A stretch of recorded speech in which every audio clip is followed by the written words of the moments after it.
Darcy stepped into the dining room and was pleased to find Elizabeth, the elder Gardiners, and Lord Chartham sitting in the middle of the table with plates of food in front of them. At the first table, which he had mentally designated as the serving table, was an array of dishes, some of them peculiar, generated by the kitchen. He had by now realized that more than half of the staff at Rockhill had ties to India, including one of the cooks, so it was no surprise that he was consistently being offered unusual foods. He filled his plate and walked over to take a seat next to Elizabeth, who welcomed him with her usual bright smile. "Good morning, Mr. Darcy," Aaron Gardiner said. "I hope you slept well?" "Yes, very well, thank you," he responded. "I hope you were all well?" There were affirmative murmurs from the others, and he turned to look at Elizabeth, who was placing a bite of some yellow substance into her mouth. A moment later she winced, coughed twice, and promptly took a long drink of water. "That is very spicy," she said, with her eyes watering. "Oh, Elizabeth, I apologize," Mrs. Gardiner exclaimed. "Do take this roll and eat it. Water helps, but bland food helps more." Elizabeth quickly took a few bites of bread and relaxed, then bent a stern look on her cousin Philip. "I do not know how you can eat this without any sign of discomfort, cousin," she complained. The elder Gardiners chuckled, and Mrs. Gardiner explained, "All of our children started eating food with Indian spices at a young age, and they've all grown accustomed.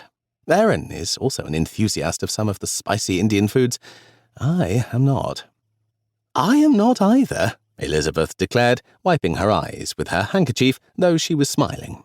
She turned toward Darcy and asked, playfully, "What of you, sir? Do you enjoy spicy foods?"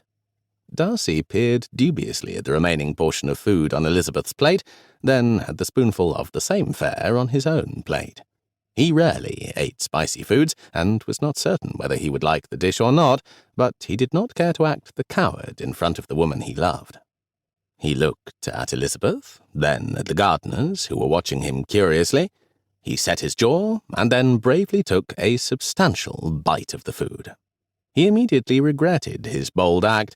It was as though someone had lit a fire within his very mouth.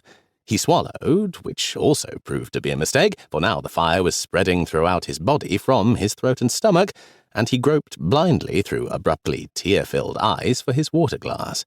His questing hand found the blessedly cool cylinder, and fighting the urge to cough his throat clean, drained every drop of the water within.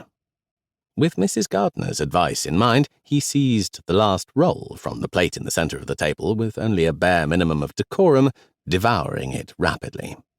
Sympathy in her eyes, Miss Elizabeth stood and moved over to the serving table, returning with another. "Here, Mr. Darcy," she offered, holding it out. He nodded a jerky thanks as he accepted it, eating it nearly as swiftly as the first one. "You are correct, Miss Elizabeth," he said, when he had recovered himself sufficiently to speak. "It is very spicy indeed." There were sympathetic chuckles from his companions, and Mr. Gardiner said, "It was courageous of you to try it, Mr. Darcy."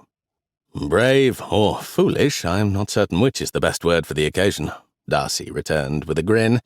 He turned his attention on his eggs, ham, and toast, and ate the rest with a newfound gratitude for food that did not set him on fire.